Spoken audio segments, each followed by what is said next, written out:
All right, for more perspective here on what this all means, we're joined live by tech expert Ahmed Banafa, engineering professor from San Jose State University. Professor, good to see you and great to have you on. As always, let's talk about what led to this important moment here. Why do you think it was NVIDIA that was the first company ever to reach this milestone?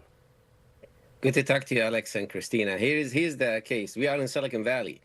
The sky is the limit. So what you're looking at here, it's an exciting time to live in Silicon Valley.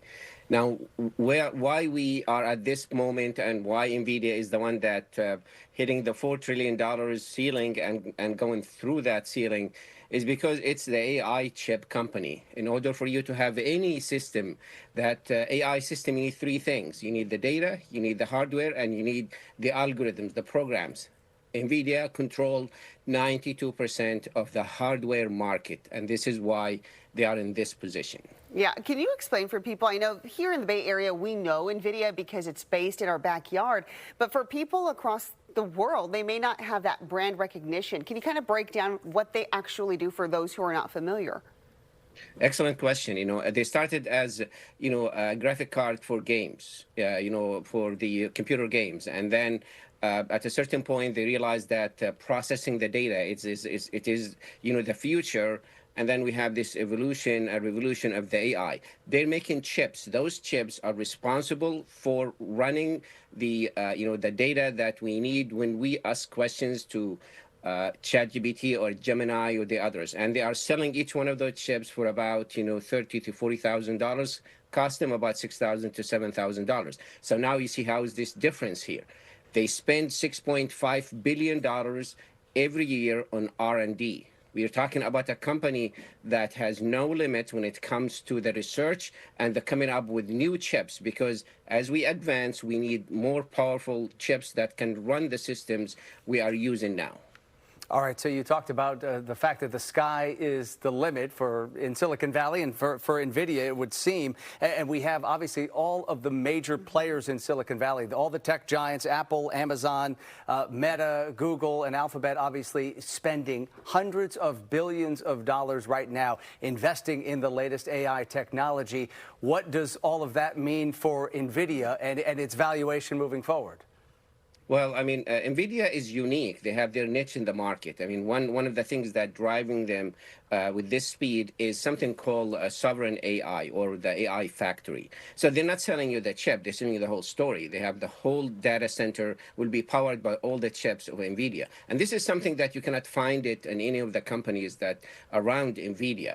The next competition for NVIDIA is AMD, and they have something like 11%, of the market, in certain parts, and less than 10% in the AI chip.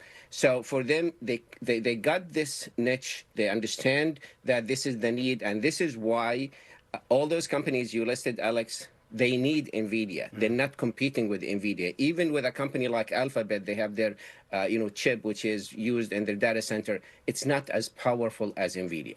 Can you talk about whether or not you think somebody else or another company might surpass them? Because it seems like they have a pretty strong market dominance, even with companies like Apple and Nike that typically dominate the stock market. I mean, they've kind of surpassed, like we said, even though they don't have that brand recognition globally, they've kind of surpassed them. Can you talk about their market dominance?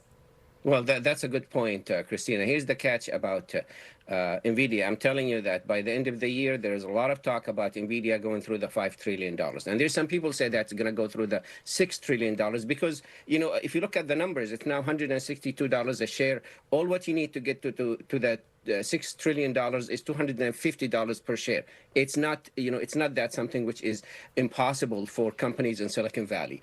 For NVIDIA itself to be in this, level, they are not something that like Apple or like, which is a consumer product where people can have the whole product. They are inside the computer. They are inside the data center.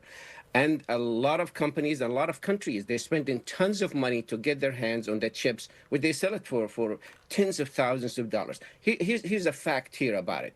76% of the staff working at NVIDIA, they are millionaires. on the fact that their stock is getting to that level. 76%. You're not going to find any company has that level of wealth within the company itself. Yeah, it is pretty remarkable to see. They clearly have the market cornered when it comes to microchips to power AI systems. We appreciate the perspective. Always great to have you on. That is San Jose State Professor Ahmed Banafa. Good to see you. Thank you. All right.